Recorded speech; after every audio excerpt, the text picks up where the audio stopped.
Shalom à tout le monde. C'est un plaisir de se retrouver après tellement de moments d'absence. On était à l'étranger et maintenant on est confiné, voilà, à la maison, au Hachem.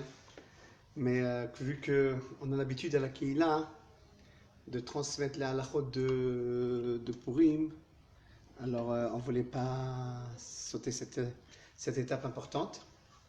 Alors, Bezat Hashem Yitbarach, on va essayer de mettre de l'ordre avec l'aide de Dieu dans les halachot de Purim. Depuis demain, le jeûne de Esther et jusqu'à, on va Bezat Hashem aussi parler de ceux qui sont comme moi dans l'état, qui sont à la maison pendant Purim, pour les mesures de précaution que le ministère de la Santé a pris. Comment je vais accomplir moi la fête de Purim, comment on va lire la Megillah, comment on va accomplir toutes les autres mitzvot. On va essayer d'être le plus précis, malgré que dans notre intervention, il y a aussi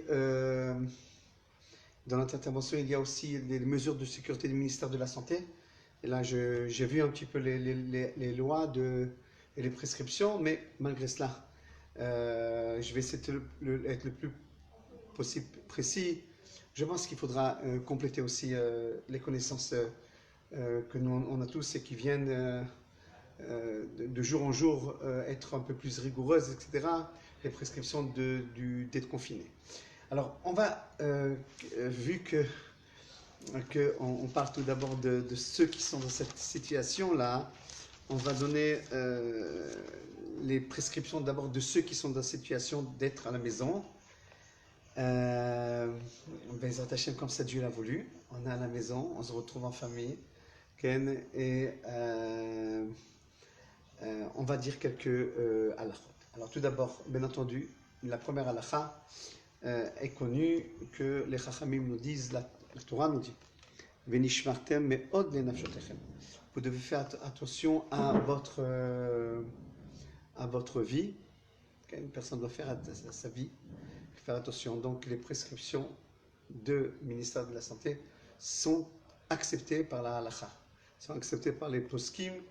Je parle avec des maîtres ces derniers temps, avec un grand maître, un grand dayan, et on va dire on fait ce qu'ils nous disent le ministère de la Santé et on ne prend aucun risque. Surtout qu'il y a un Tosfot, un Chacham Tosfot qui dit qu'une personne, elle doit plus faire attention de ne pas toucher une autre personne que se toucher lui-même. Alors, il faut faire attention. Alors, donc, on est à la maison, comment on accomplit les mitzvahs? Tout d'abord, on va commencer par la mitzvah de Parashat Zachor. Voilà, Shabbat, j'étais à la maison. Comment j'ai accompli la Parashat Zachor? La lecture de la Parashat Zachor. Parashat Zachor, c'est la lecture qu'on lit avant Purim. Avant Purim, le Shabbat avant Purim. Shabbat, on en sort deux Sefer Torah. Dans le premier Sefer Torah, on lit la Parashat de la semaine, qui était Va'ata Tetzavé. Le deuxième Sefer Torah, on lit Parashat Zachor. Que cette lecture-là, Zachor et Asher Asalecha Amalek, est une mitzvah de la Torah, prescription de la Torah de se souvenir ce que tu as fait cet ennemi-là qui s'appelle Amalek.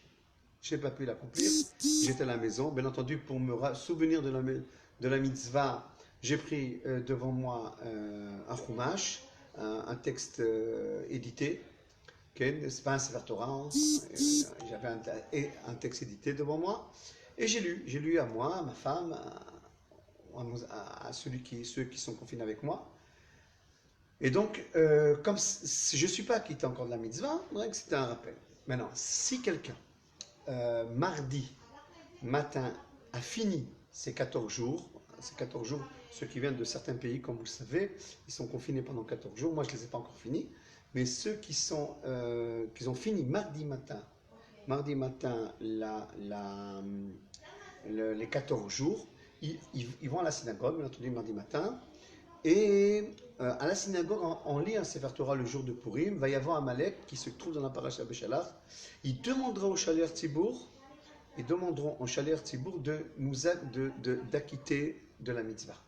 De la mitzvah, de se souvenir ce que tu as fait à Amalek, etc. Donc, mardi matin, je vais voir le Shaler Tzibour. Le Shaler Tzibour, lui, il fait sa lecture de Purim. Mais on lui dit, acquitte-moi de la mitzvah de Zachor et Asher Saramalek. Et le Shaler Tzibour le fera, bien entendu, avec plaisir. Celui qui n'est encore en quarantaine, comme moi, qui va être en quarantaine encore quelques jours, donc je ne serai pas mardi matin à la synagogue. Okay? Alors il y a une manière de se rattraper. Lorsqu'on arrivera au mois de Elul, c'est un peu loin, mais au mois de Elul, on lira la paracha Kititse, on lira la paracha Kititse, et dans la paracha Kititse, là-bas, il y a la prescription il y a le texte de Zachor et Asher Saramalek. À la fin de la paracha dans le Maftir, là-bas il y a le texte Zachor et Asher Saramalek. On ira voir le lecteur de la Torah, on lui dira, quand tu liras Zachor et Asher Saramalek, quand tu liras cette lecture-là, alors je te demande de m'acquitter de la mitzvah de la Torah de Zachor. Donc il y a deux rattrapages, ou mardi matin, ou en Elul, lorsqu'on ira à la paracha Kititse, à la fin de la paracha, là-bas, on lit le texte de sous-souvenir de ce que tu as fait à Malek. Voilà. Ça, c'est la paracha de Zachor. Je vous rappelle que Zachor est... je vous rappelle que la paracha de Zachor, c'est une mitzvah de la Torah. Ken. Alors, bien entendu, à part ceux qui sont confinés, on ne va pas à la synagogue, on ne va pas dans les lieux publics, on reste à la maison. On se retrouve à la maison. Okay? Mais les autres personnes, ça c'est un psak des rabbanim, les autres personnes peuvent aller à la synagogue et on n'a pas besoin de s'imaginer, peut-être il y a quelqu'un qui devait être en quarantaine et qui est venu à la synagogue. On n'a pas besoin on n'a pas la peine de se prendre encore cette mesure de prescription. Déjà qu'on est là, c'est une mesure de prescription, mais aussi de s'imaginer peut-être à la synagogue, il y aura quelqu'un comme ça et je vais me mettre à côté de lui, etc. etc. Non, on peut aller à la synagogue tranquillement. Celui qui est confiné, lui, c'est interdit qu'il va à la synagogue. Il ne sort pas de la maison et il fera les mitzvahs à la maison, comme on va l'expliquer. Bon, comment on va écouter la Megillah maintenant? Alors ceux qui sont dans la maison, comment ils vont écouter la Megillah? C'est un problème d'écouter la Megillah. Pourquoi je dis que c'est un problème? Parce que pas tout le monde sait la lire. La Megillah c'est sur parchemin, sans voyelles, etc., sans écoudotes. Alors comment on va la lire? Alors maintenant que celui-là qui sait la lire, il n'y a pas de problème. Okay? On lui amène, il a une Megillah, Matom Manem, il la lit avec les brachot au début et à la fin. Il y a qui disent à la fin, on ne fait pas les brachot. Il y a d'autres qui disent que oui, on fait les brachot. Moi, en ce qui me concerne, je fais la bracha à la fin. Aussi, même quand je ne suis pas minyan, Arav et Driveno, la bracha Arav et Driveno, donc il fait la bracha. Et il lit. Et quelqu'un à côté, s'il y a quelqu'un à côté de lui, le corrige. Okay? C'est quand quelqu'un lui fait les signes, etc., sur Pasouk, etc. Mais quelqu'un qui ne sait pas lire la Megillah, une autre possibilité, il peut mettre une écoute, sur ses oreilles une écoute de la Megillah, et il lit en même temps qu'il écoute. Il a le texte devant lui. Il faut qu'il ait une Megillah Kshira, il faut qu'il ait une Megillah sur parchemin, pour être acquitté de la mitzvah. Donc il a une Megillah en parchemin qu'on lui a amené, ou qu'il a déjà. Il entend la Megillah, et en même temps qu'il entend, il la lit. Et de cette manière, il peut être acquitté. On peut aussi faire quelque chose, si on est deux personnes, un il lit doucement, et l'autre, tout le temps, il le corrige.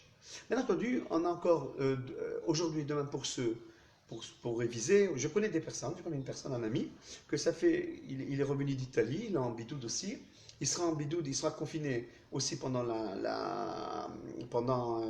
Purim, il a préparé. Il a une Megillah Kshira, il préparera. Donc, quelqu'un qui n'a pas de Megillah Kshira, qui ne sait pas lire, et qui ne veut pas prendre le système que je viens de dire maintenant, donc il y a une autre possibilité. Il faut être avec un esprit qui sait bien réfléchir, quoi, cette fois-ci. Il faut être, comment dire en hébreu, les yatser. Les yatser est à Inyan. Il faut imaginer comment on peut être acquitté. Alors, il y a une possibilité, comme par exemple, moi à la maison, là où vous voyez les tris sont fermés, c'est une mirpesset. c'est un balcon. Je peux me mettre dans le balcon et lire à quelqu'un d'en bas, mais quelqu'un d'en bas aussi peut me lire. Voilà. Bon, c'est compliqué, c'est dans le trottoir, c'est un peu compliqué, mais on aurait pu. Ou bien, tout le problème du ministère, j'ai lu les prescriptions du ministère de la Santé, tout le problème c'est qu'on se trouve dans la même maison. Alors, mais si quelqu'un est dans la chambre des escaliers, Ken, éloigné de moi un petit peu, il peut lire la Megillah et moi l'écouter à l'intérieur de la maison. Ou bien, si je suis à côté d'une synagogue, je demande, si je suis à côté de la synagogue, qu'ils ouvrent la fenêtre à la synagogue, et moi j'ouvre ma fenêtre. On dit au Shaliach Tzibour de hausser sa voix et de m'acquitter. Et de acquitter tous ceux qui l'écoutent. De toutes les manières, il acquitte tous ceux qui l'écoutent. Donc il va avoir l'esprit un peu imaginaire, avec une bonne imagination, pour être acquitté. On peut le faire. Et je connais un ami Chabad qui a dit non, on va s'organiser. Comment, sans rentrer dans les maisons, parce qu'il est interdit de rentrer dans la maison où se trouvent des personnes comme moi qui sont confinées. Mais il a dit que je vais m'organiser, comment faire la chose. On va se mettre à côté, on va se mettre dans les escaliers, on va se mettre dehors si on est dans un étage qui est bas, etc. Voilà, ça c'est la mitzvah de la lecture de la Megillah qui va se lire pour les habitants de Natania et de Tel Aviv et la plupart des villes en Israël. La première lecture donc lundi soir et la deuxième lecture le mardi matin. On pourra faire avec toutes les idées qu'on vient de donner et d'autres peut-être ont d'autres idées d'acquitter quelqu'un qui est dans la maison qui ne peut pas sortir et lui le lire de dehors comme on l'a expliqué. Donc ça c'est ce qui concerne la Megillah. Pour les gens de Jérusalem et les gens qui ont un doute, est-ce qu'il doit faire le 14 ou le 15, qu'on appelle Mukafot Trouma. Alors Jérusalem, ils lisent la première lecture qu'ils vont lire, c'est le mardi soir, et la deuxième lecture qu'ils vont lire, c'est le mercredi matin. La même chose comme on vient de l'expliquer. Okay? Maintenant, est-ce que je peux en direct, écouter par exemple en live, j'écoute ce qu'ils font à la synagogue, au même moment qu'ils lisent, à travers mon iPhone, ou à travers un enregistrement, à travers la radio ou quelque chose comme ça. Est-ce que je peux entendre la lecture et t'acquitter? Non, parce que ce n'est pas la voix que je suis en train d'entendre, c'est pas la voix que j'entends, mais c'est la voix qui passe par des ustensiles électriques, etc. Ils arrivent, ils se transforment, la voix se transforme, et après elle arrive à mon oreille, mais ce n'est pas considéré comme quand j'entends la voix de quelqu'un, donc ce n'est pas valable. Okay? Alors, ça c'est deux. Maintenant, microphone. Si quelqu'un se met dehors, avec une Megillah, et on est deux dans un bâtiment, 2-3 personnes confinées, est-ce qu'ils peuvent dire au microphone et nous on l'écoute? Ça peut être aussi une idée. Alors la règle elle est comme ça. Tous ceux qui auraient pu écouter sans le microphone, la voix de celui qui lit maintenant avec un microphone, ils sont acquittés. Tout celui que, rien que le microphone, grâce au microphone, ils entendent, ceux-là ils ne sont pas acquittés, parce que c'est encore une fois la même raison que j'ai dit tout à l'heure, ce n'est pas la voix qu'ils entendent, mais c'est une transformation de la voix.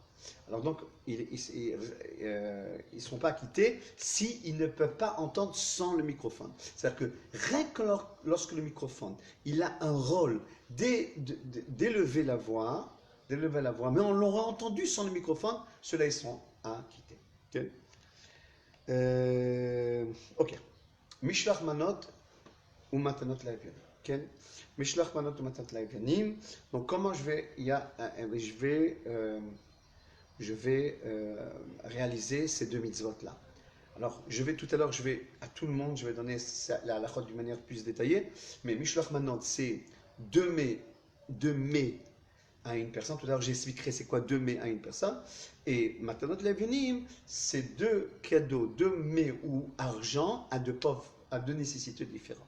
Okay, comment je peux accomplir cette chose-là? Je ne peux pas le faire. Alors voilà. Je demande à quelqu'un de m'acheter du manger, d'accord? Qui m'achète du manger, emballé, des Mishlach Manot qui sont emballés, etc. Et je peux préparer par exemple à la maison un Mishlach Manot ou Matanot Levyanim, me laver bien les mains, prendre le paquet, le mettre à la porte, fermer la porte et quelqu'un vient le prendre. Quand je dis à quelqu'un, voilà, tu peux monter, prends le Mishlach Manot. Ainsi à ma femme, ainsi à moi, ainsi à mon fils, etc. Ça, c'est une possibilité. Une autre possibilité, je peux dire à mon fils, par exemple, qui n'est pas confiné, je peux dire à mon fils, je peux dire à mon fils, par exemple, je vais dire, écoute, mon fils, voilà l'argent. Enfin, je transfère l'argent d'une manière que je peux, d'une certaine manière, je lui transfère l'argent. Je lui dis, écoute, achète-moi, Mishloach Manot, des mets, du manger, deux plats différents, et va le donner à telle personne. Ça s'appelle Shaliach. Et le contraire aussi, il est bien. Ça, mon fils, il peut recevoir un Mishloach Manot de quelqu'un d'autre et me le transmettre à la porte, et moi, j'ouvre la porte et je le prends. La même chose pour les cadeaux des pauvres, des nécessiteux. Je peux dire à mon fils, va donner à deux nécessiteux, chacun dans lui 15 shekels, par exemple, et t'es mon chalier, t'es mon envoyé. Et voilà. Et de cette manière, je réalise la mitzvah. Dans notre cas, on a un invité. On a un invité qui est confiné avec nous. Je peux lui donner à cet invité ici, même à la maison. Je peux dire, voilà, je suis Mishloach Manot. Avant la Souda de Purim, je lui dis, voilà, Mishloach Manot, c'est à toi. Il est là.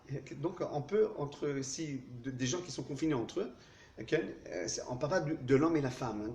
On parle de l'homme et la femme, mais des amis. Quelques amis qui sont confinés dans une même maison, c'est possible. Voilà, moi, j'ai un invité qui est confiné avec nous. Je lui donne Mishloach Manot et je suis acquitté de la mitzvah de cette manière-là. Alors, le mieux, comme on a dit, c'est d'envoyer, celui-là qui n'a pas quelqu'un à côté de lui, c'est d'envoyer un shaliach, d'envoyer un envoyé pour m'accomplir pour moi, Mishloach Manot, donc envoyer les mets, et Matanat Avanim, donc les cadeaux pour les nécessiteux. Voilà, on a accompli ces mitzvahs. C'est toute une histoire d'organisation. Bien entendu, chaque fois qu'on transmet quelque chose pour envoyer, il faut se laver les mains. On va faire des gâteaux pour Purim, etc. On se lave les mains au savon, ceux qui sont confinés, et que après on commence à pétrir.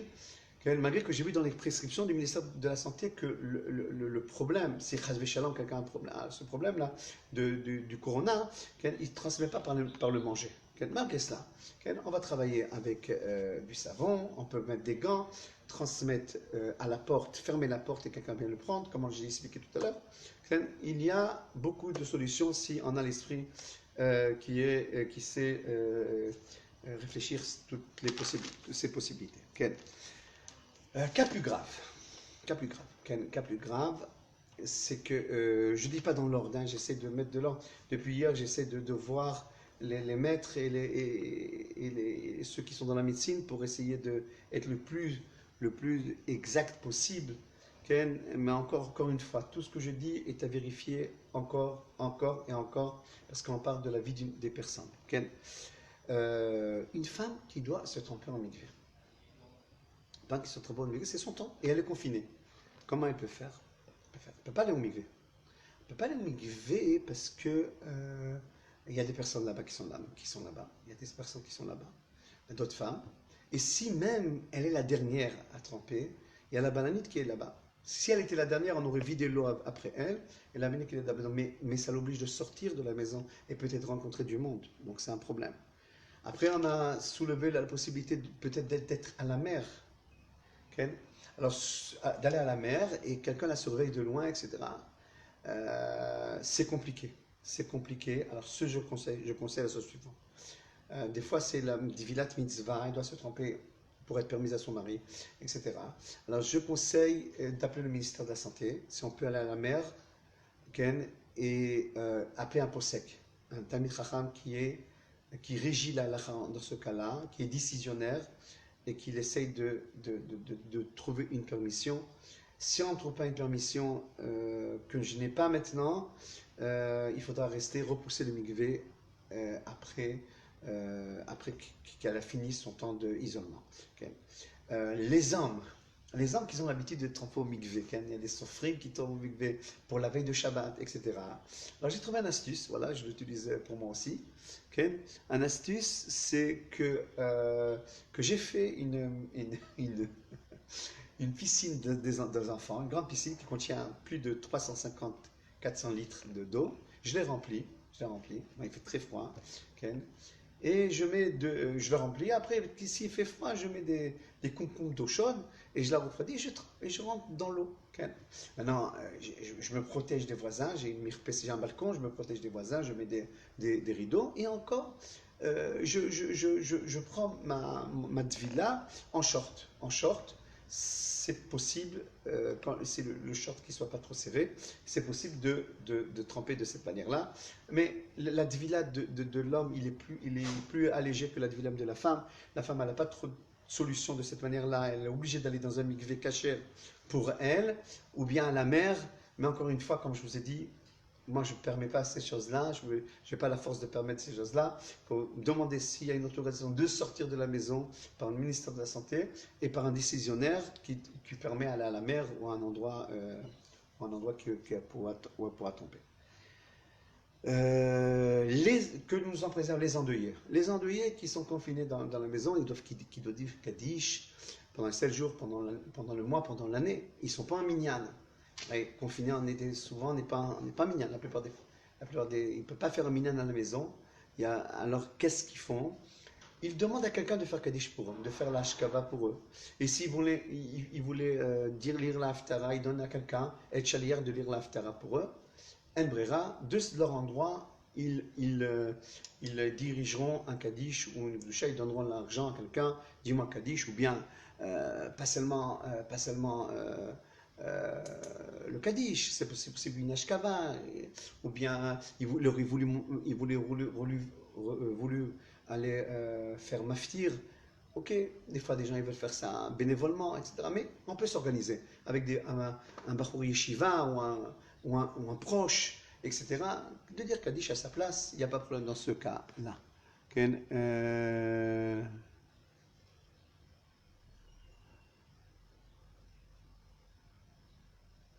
Amen. Pour la personne qui vient de l'écrire, Pascal, l'Amen, que Dieu aide, que quand on est avec Dieu, on n'est jamais seul. Okay. Ça, c'est donc les endeuillés que Dieu nous en préserve. Okay.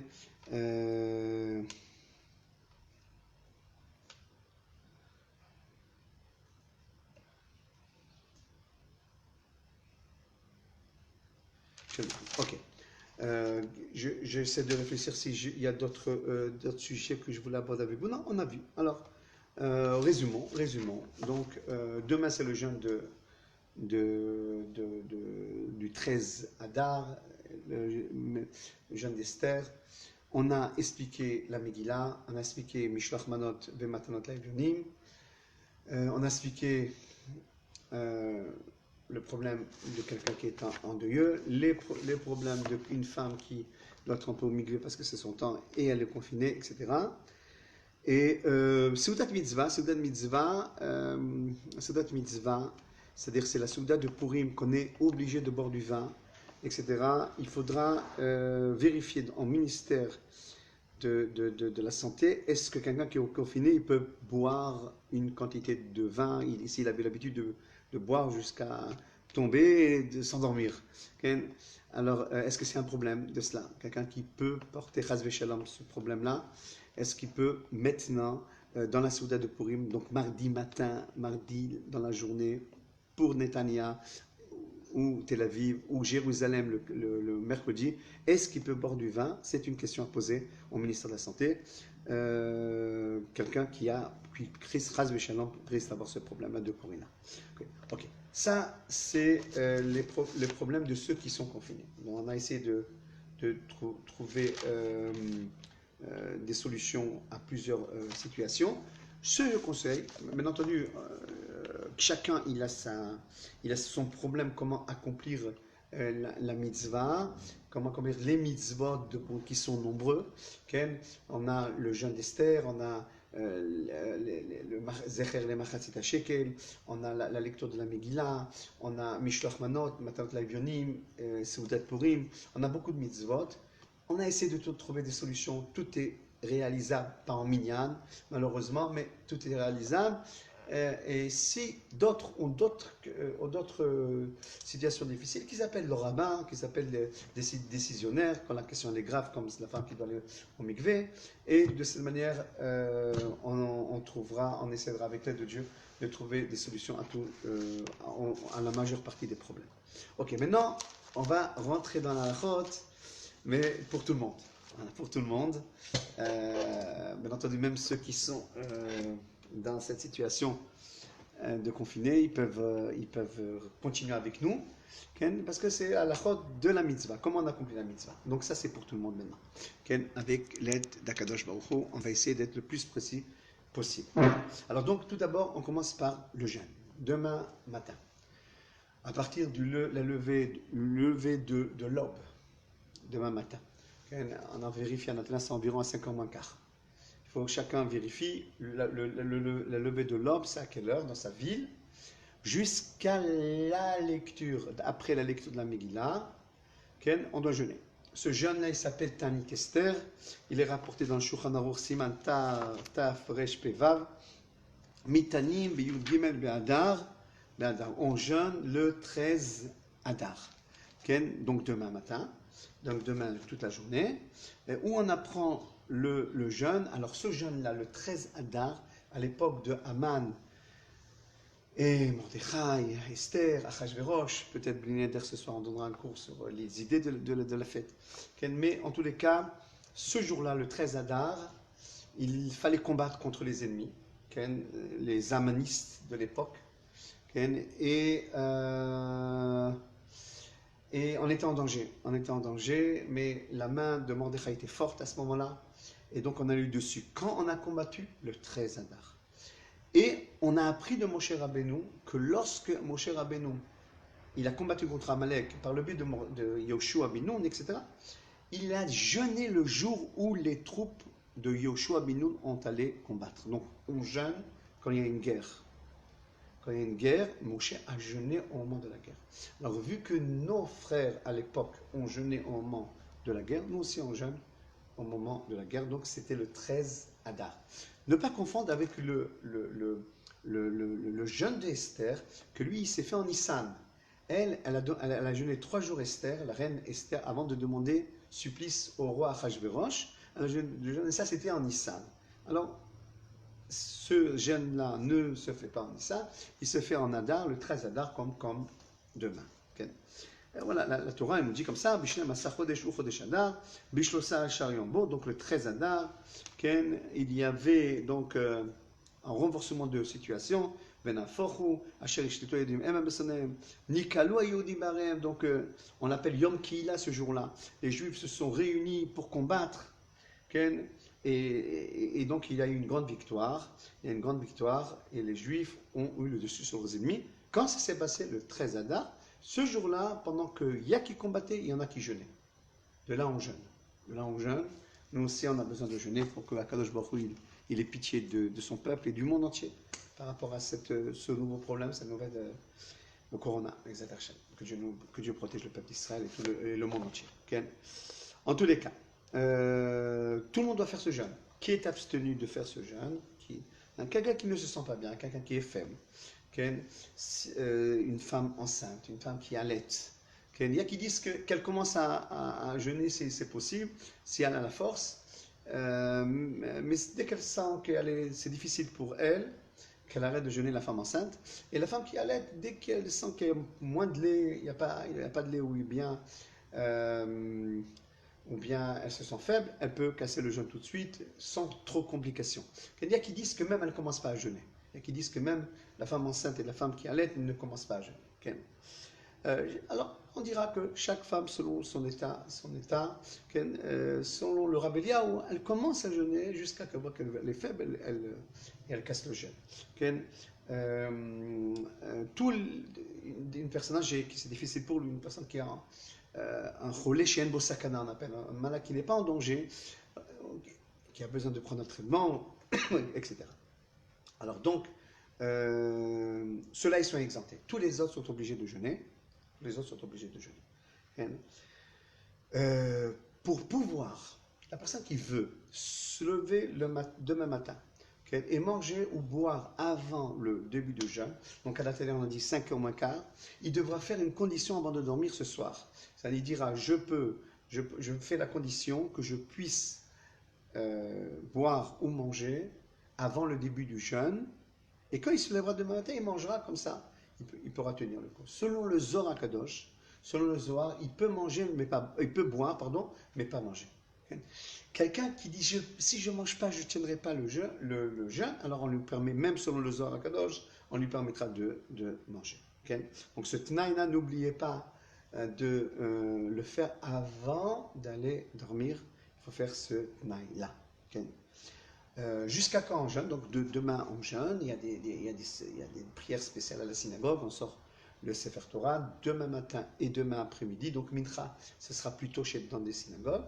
Et tout de suite après Mincha, on fait Arvit de fête déjà, on rentre dans Purim, demain soir. On dira Alanissim dans le rajout de Purim pendant la Hamida. Tout de suite après la Hamida, on dit Chatzi Kaddish et on lit un passage et on commence la Megillah d'Esther. Okay? À Takadosh, on commence la Megillah d'Esther. Okay? Takadosh, on le dit le mardi matin. Demain soir, on dira Chatzi Kaddish et après on lira la Megillah d'Esther. Okay? Maintenant, quelqu'un qui dit bon, je ne peux pas écouter la Megillah sans manger quelque chose. J'ai jeûné toute la journée, c'est difficile. On dit que la halakha est qu'il faut tenir le coup jusqu'à la pré-lecture, après lecture de la Megillah. Mais quelqu'un qui c'est difficile pour lui, alors il pourra goûter des gâteaux, ou bien quelque chose à boire, des gâteaux, des fruits, avant la lecture de la Megillah pour apaiser sa faim. Il écoutera la Megillah. Après à la maison, il continuera à manger. Okay? Ça c'est le jeûne d'Esther. Voilà, le jeûne d'Esther, on l'a résumé. On l'a dit. Okay. Maintenant, la Megillah, la lecture de la Megillah. La lecture de la Megillah d'Esther est le cœur et l'âme de la fête. L'âme de la fête. Okay. Et donc, toutes les idées de Purim sont dans la Megillah d'Esther. Donc, la lecture qu'on apprend, on apprend la lecture dans la Megillah elle-même. La Megillah elle-même, elle nous prescrit de lire la Megillah. La Megillah, qui c'est qui l'a écrit? C'est Mordechai et Yehudi. Et Esther Amalka qui l'ont écrit. Okay? Et Esther a demandé que le texte de la Megillah d'Esther rentre dans les écrits. Kitvuni les Dorot. Et cette fête-là, on aura besoin, c'est les idées de la fête. On aura besoin pour les générations. Blinedersi, ce soir, on peut donner un cours de la pensée de la Purim, on le donnera avec l'aide de Dieu. Mais en tous les cas, d'où on apprend qu'on doit nous aussi lire la Megillah pendant toutes ces années. Je lis. Ces jours-là, les jours de Purim, sont rappelés et sont faits, sont pratiqués. Bechol dor vador, à toutes les générations. Mishpacha, bechole, bechole. Dirashi nizkarim, ils sont rappelés. Comment on se rappelle d'une chose? En la lisant. De là l'obligation de lire la Megillah d'Esther. Bekriat Megillah, Venaasim, donc ils sont faits aussi. Qu'est-ce qu'on fait? Quelle est la pratique? La pratique c'est le mishté, les manot ishlereu, les mets qu'on donne, et matanot labonim, et les cadeaux qu'on donne aux nécessiteux. Donc vous voyez que c'est une mitzvah qui est importante, qui est transmise, c'est plus que des rabbanan. C'est des vrais Kabbalah. A été transmis par Mordechai Yehudi, qui dans les écrits, qui nous transmet cette mitzvah de la fête. Donc une mitzvah très importante. Et elle se fait deux fois. Le soir et le lendemain. On ne peut pas lire que le soir et être acquitté sur le lendemain. Non. Il faut la lire deux fois. Le soir et le lendemain. Qui doit la lire? Hommes et femmes. Et enfants qui peuvent se tenir à la synagogue. Ils doivent écouter des midin chinour pour les éduquer. Okay? Mais tout homme à partir de 13 ans, femme à partir de 12 ans. Et les enfants qui peuvent écouter, il faut les éduquer à écouter aussi, okay? Qui ne dérangent pas, il faut les éduquer à écouter. Okay? Ils sont abstenus. Maintenant, une femme elle va dire, mais comment je vais entendre moi avec tout le bruit? Surtout dans les synagogues, à chaque fois qu'on dit Aman, on frappe dans les pieds. Okay? Alors, comment elle va être acquittée? Alors, on fera ce qu'on fait dans beaucoup de synagogues, un minyan pour les femmes. C'est ce qu'on fait dans la synagogue à nous. On la lit pour les hommes. Les hommes rentrent à la maison, vont garder les enfants, et les femmes se rendent dans un minyan à eux. Un homme, on loue quelqu'un, un Talmid Chacham, qui nous lit. Le lendemain, on fait la même chose. Les hommes écoutent la Megillah, rentrent à la maison, les femmes viennent lire. C'est bien de faire ça à tout endroit. Heureux la personne qui sait la lire pour sa femme, c'est très bien aussi. Okay. Donc, les enfants qu'on les amène, il faut les amener, il faut les éduquer. Okay. Ils attendent pour frapper Haman, okay, et tous ceux qui ressemblent à Haman, dans notre génération, tous les Amalekim qui ressemblent à Haman. Et donc les enfants, il faut les amener. Il faut les amener. Un enfant doit écouter la Megillah. Okay. Mais si l'enfant est bébé, petit, et il fait du bruit, etc., on ne doit pas l'amener parce que s'il dérange, alors on risque de ne pas être acquitté avec le bruit ou le pleur d'un enfant. Alors chacun prend ses responsabilités. Et même les enfants qui ne dérangent pas, en général, il faut les mettre à côté du papa, ensemble, ils suivent la Megillah, c'est ce qu'on fera. Okay. Maintenant, très important, sur la Megillah d'Esther, toute la Megillah doit être écoutée jusqu'à Vaïni, Bimach Hashverosh, jusqu'à la fin. Et la plupart des décisionnaires ils disent, tu as manqué un mot, tu n'es pas quitté la mitzvah. Comment on va faire? Alors on se concentre, on prend un chumash c'est un livre édité, okay, et on suit avec attentionnellement.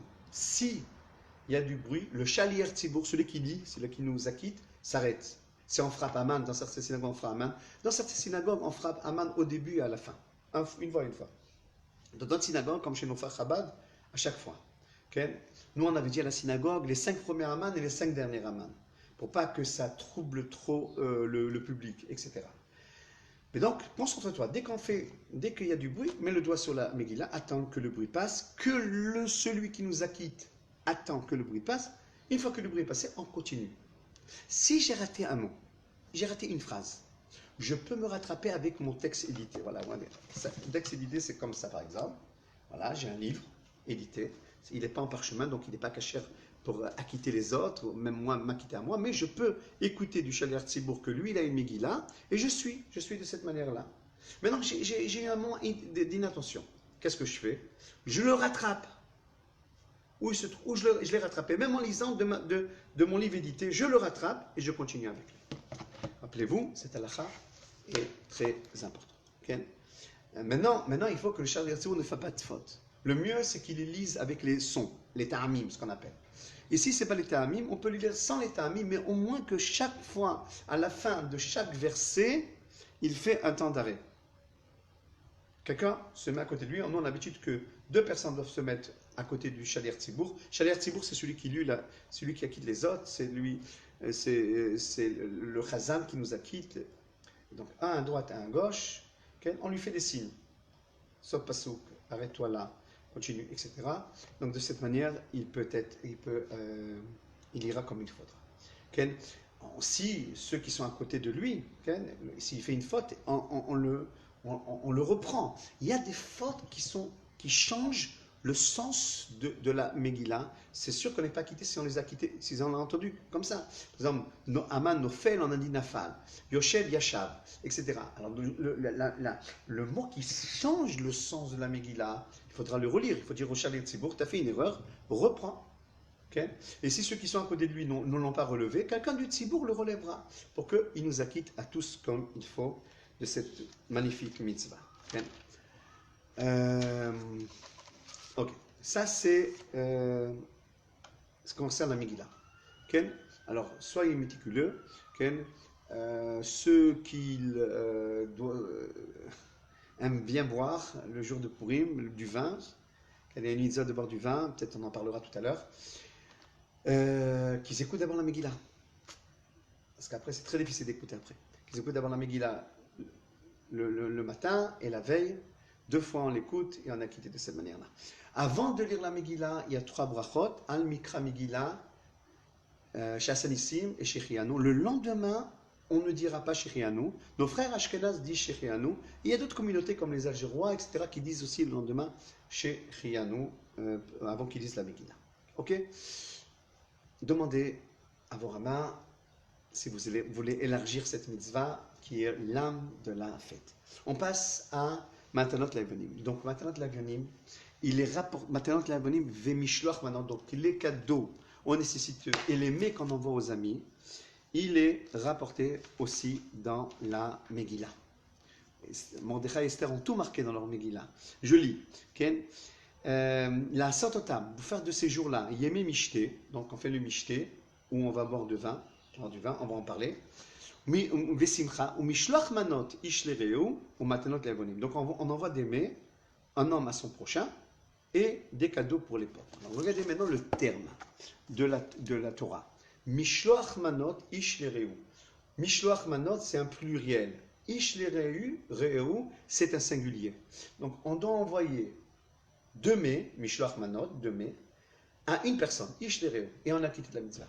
Moi je fais cette chose-là, ma femme elle fait la même chose, mon fils il fait la même chose, et tous les enfants qui sont de 12 ans, 13 ans, ils font la même chose, et les petits-enfants, on les habitue aussi à faire toutes les mitzvot de Purim. Okay. Ça c'est Mishloach Manot, ça rapproche les personnes entre eux. Je connais une situation que des voisins ne se parlaient pas et arrivé Purim, ils se sont envoyés des mets, ils ont réconcilié de cette manière-là. Vous voyez que, bon, on n'a pas besoin de se disputer pour se réconcilier après, il ne faut pas se disputer dès le départ, mais Mishloach Manot rapproche les cœurs. Et c'est pour cela que quand on envoie des mets, on envoie des mets selon celui qui reçoit. On ne peut pas envoyer des bambas et des bégalés au grand rabbin, à un homme important. Il va être vexé, qu'est-ce qu'il m'envoie. Alors donc il faut faire attention d'envoyer d'une manière honorable cette mitzvah-là, Mishloach Manot. Si on envoie 2 mets à une seule personne, on a quitté la mitzvah. Donc sachez-le cette chose-là. Qu'est-ce qu'on envoie? On envoie 2 mets différents. Alors maintenant aujourd'hui le minag est d'envoyer des gâteaux, d'envoyer des chocolats, etc. Ça va, ce minag a été accepté. Mais selon Shulchan Aruch et le Rambam, il faut envoyer des mets cuisinés, du poisson, du poulet, un plat cuisiné, etc. Donc, on ne le fait pas, cette chose-là. Okay. Mais c'est bien de le faire au moins pour une personne. Par exemple, la personne que vous invitez à table pour la Seuda de Purim, vous prenez le poisson et le riz, et le riz avec des pommes de terre que vous voulez donner, dans 2 plats différents.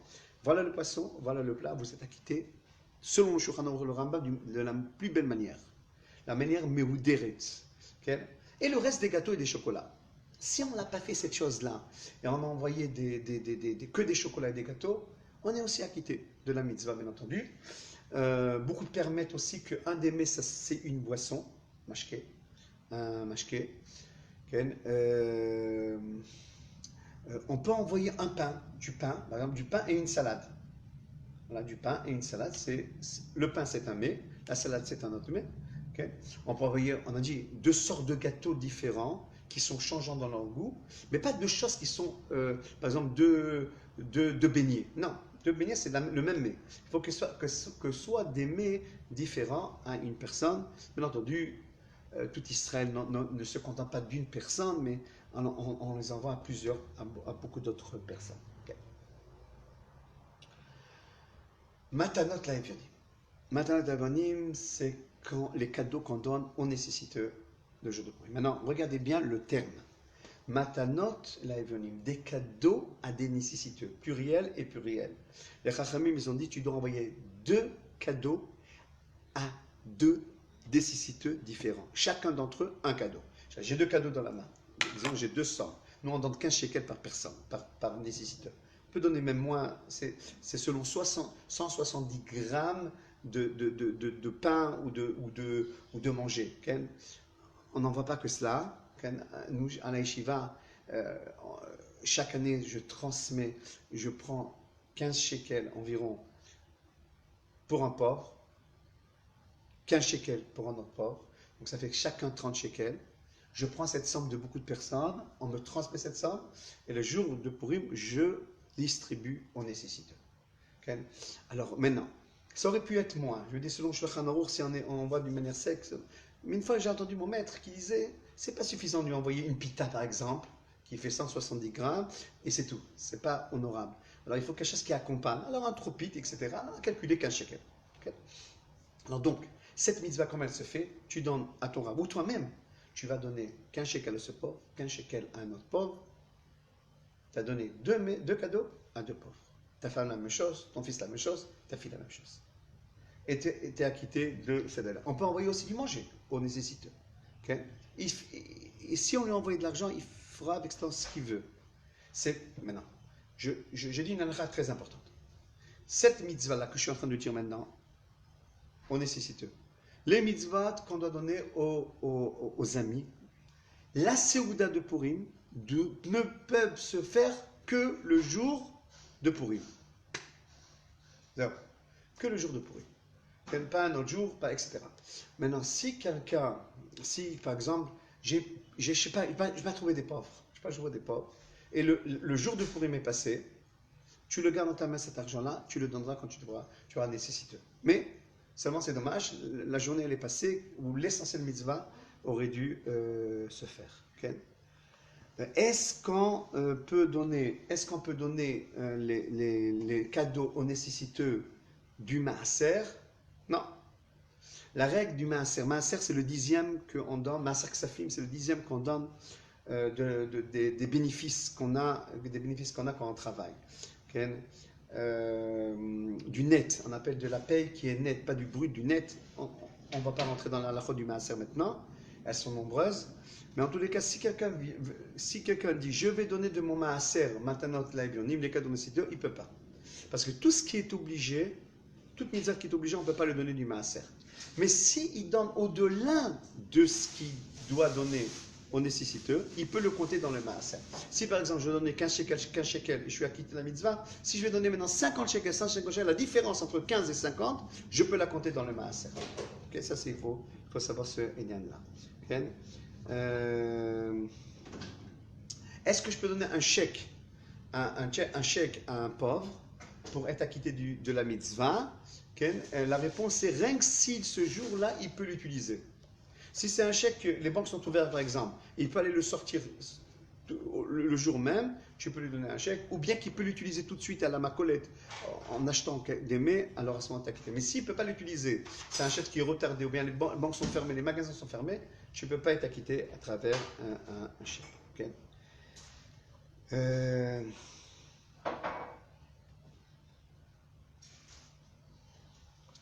Ok, ça c'est donc les mitzvot qu'on va accomplir le jour de Purim.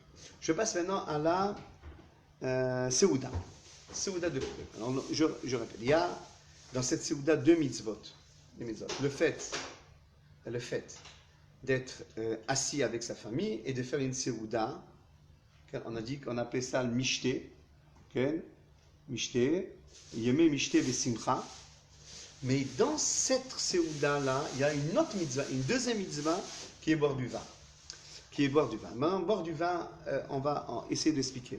C'est marqué dans le Shulchan Aruch, Chayav inish le besoumé. Une personne elle est obligée de boire jusqu'à qu'elle ne reconnaisse pas, elle est ivre tellement qu'elle ne peut pas reconnaître entre est-ce que c'est Mordechai qui est béni ou c'est Haman, ou le contraire. Okay? Alors, il y a en cela trois chitotes, trois manières de penser. La première, il dit, pas besoin de s'enivrer autant. Bois plus que d'habitude. La deuxième chita, elle dit, bois jusqu'à que tu t'endors. Et il y a qui disent, jusqu'à que tu ne reconnaisses pas entre Baruch Mordechai et Arur Haman. Okay? Nous, qu'est-ce qu'on fait? On boit jusqu'à qu'on s'endort. Et après, on se réveille. Maintenant ça, c'est sûr. Mais maintenant, ça c'est le fait de boire du vin, j'y reviendrai. Parallèlement, il y a aussi une mitzvah de faire une séouda. Une séouda, est-ce qu'il faut le faire avec du pain? C'est pas obligé, mais c'est bien de le faire avec du pain, et on a l'habitude de le faire avec du pain. Dans cette séouda, il faut mettre de la viande, il faut mettre un bon repas, etc. Il faut faire un repas de fête. Dans ce repas de fête, on commencera à boire. Okay? Il ne faut pas oublier une chose qui est très importante. En ce qui concerne la mitzvah de boire du vin, fais attention que le fait de boire du vin ne m'amène pas à dire des bêtises, par exemple. Ne m'amène pas à ne pas accomplir des mitzvahs. Par exemple, si je bois du vin de la Séouda et j'en bois de trop, par exemple, et je dépasse la dose et la réaction du vin déjà se fait, je ne pourrais pas lire le Birket Hamazon. Et si je n'ai pas fait mincha, je ne pourrais pas faire mincha. Donc chacun doit calculer il faut boire du vin, comme on l'a dit, les hommes, pas les femmes, les hommes, pas les enfants. Il faut boire du vin, mais que ces mitzvot-là ne nous entraînent pas à des péchés, par exemple, de dire des bêtises avec ça, de dire des bêtises, ou bien ne nous enlèvent pas des mitzvot qui sont importantes comme le mincha, ou bien de ce fait-là, c'est bien de prier mincha avant la Seouda. Avant la Seouda mincha, Birkat Hamazon, de faire avant que le vin réagisse un peu trop, etc. Donc, on pose la question, comment les Chachamim nous ont donné une mitzvah qu'elle est tellement dédaignée, le vin, d'être ivre, c'est dédaigné par la Torah. On sait que Noé, il est sorti de l'arche, il est devenu ivre, il a fait des bêtises, il y a eu des bêtises qui ont été faites, peu importe. Et la Torah était toujours contre le vin, même les Chachamim, le vin était un facteur pas très positif. Okay? Et là, le vin, quand on sait le boire, maintenant, on parle de gens qui savent boire et que le vin ne fait pas des dommages, comme on l'a expliqué. Le vin nous rappelle le miracle de Purim. Vashti, la femme de Achashverosh, est tombée et Esther est montée dans un festin de vin. Aman, il est tombé aussi dans un festin de vin. Donc en buvant du vin, on se rappelle du miracle. Comme ça, il explique le Biur Halacha. Okay? Il y a aussi une autre explication chassidi, plus profonde peut-être, que le vin, il enlève la faculté de la personne à réfléchir. Il y a un message dans cela, qu'une personne doit savoir qu'au-delà de sa réflexion, il y a la émouna en Akadosh Baruch Hu. Alors toi qui irais toute l'année, qui est en train de mettre en devant ta réflexion, alors à Purim, on te rappelle de mettre de côté ta réflexion avec le vin et de s'aligner à Akadosh Baruch Hu. Ad deloyada, enlève ta yediya. Donc ça c'est peut-être, ça avait dit dans un cours, Bezat Hashem. Alors donc, quelqu'un que le vin le dérange, il n'est pas obligé, il peut amener des choses mauvaises, etc. Il n'est pas obligé de boire. Est-ce qu'il est permis de travailler le jour de Purim? Okay? Le jour de Purim, c'est un jour de fête, un jour qui est important. Il n'a pas la Gdusha de Yom Tov, bien entendu, mais il est très important ce jour-là. Alors, du din, le Shulchan Aruch de Bosek, qu'on aurait pu travailler, bien entendu, après qu'on a accompli les mitzvot de la fête. Okay? Mais le minhag est de ne pas travailler. Et même dans le Shulchan Aruch, c'est marqué que celui qui travaille à Purim, il n'y a pas de bracha dans cet argent-là. Et donc, on évite de travailler. Okay? Mais même ceux qui ont décidé de travailler, ce sera rien que l'après-midi, après qu'ils ont accompli les mitzvot de la journée. Okay? Il risque une grande perte s'il ne travaille pas, une perte s'il ne travaille pas, ou bien d'être renvoyé, etc., il peut travailler. Si son travail, elle a un rapport avec une mitzvah de la fête, par exemple, c'est un vendeur de manger, okay? Il peut ouvrir son magasin. Parce que ça participe à la mitzvah. Il permet aux gens de faire la mitzvah. Ou bien, s'il veut, par exemple, s'arranger un costume, coudre un costume, etc., pour la fête, il peut le faire même le jour de Purim, parce que c'est pour la mitzvah elle-même. Okay? Ça, c'est la Seouda de Purim. Donc, on a vu Megillah, Shlach Manot, Matanot Levonim et la Seouda de Purim. Okay. Maintenant, une halakha que je ne vais pas développer maintenant, parce qu'elle est compliquée. Okay. C'est la halakha de quelqu'un qui se déplace entre Natania et Jérusalem, ou le contraire. Est-ce qu'il doit lire comme Jérusalem, ou est-ce qu'il doit lire dans Natania? Alors j'explique. Toutes les villes qui n'étaient pas entourées de murailles, dans le temps de Josué, ça fait des milliers d'années, qui n'avaient pas de murailles, ils lisent le 14. C'est la plupart des villes.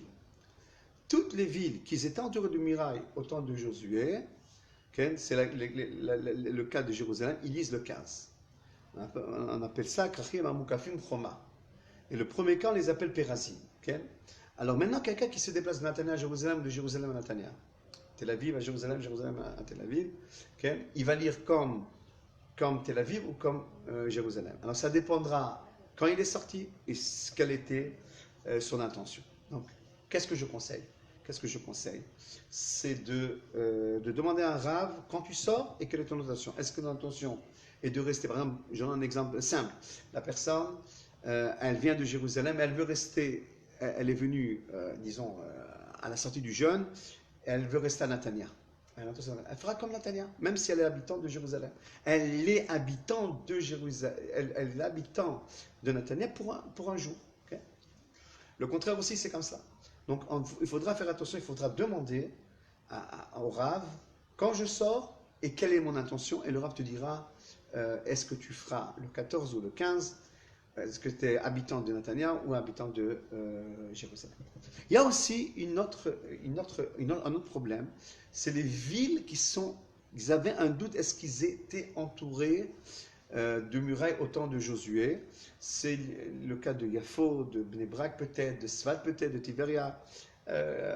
Chacun dans sa ville demandera le chacham de la ville. Okay? Il y a aussi un autre problème. Toutes les villes qui sont à proximité de Jérusalem ou qui voient Jérusalem de l'endroit où ils sont, okay? Samour Onir'e, okay? Aussi comme Arnof, Ramoth, Neve Yaakov, tous les gens qui sont à proximité de Jérusalem, généralement ils font comme Jérusalem, mais c'est aussi une question à poser au maître de l'endroit de la ville, de cet endroit-là. Vous voyez qu'il y a un étendu de mitzvot. Je crois qu'on a contourné toutes les halachot. Je répète, c'est important aussi de savoir que demain c'est donc le jeûne, comme on l'a expliqué. Mardi c'est la fête à Tel Aviv, à Natania et la plupart des villes de Natania, d'Israël. Mercredi sera à Jérusalem. Dans les synagogues, il y a des prières spéciales demain pendant le jeûne. Il y a des prières spéciales pendant la fête de Purim. On sort le Sefer Torah aussi. Donc il y a tout un inyan qu'il faut savoir. Ken,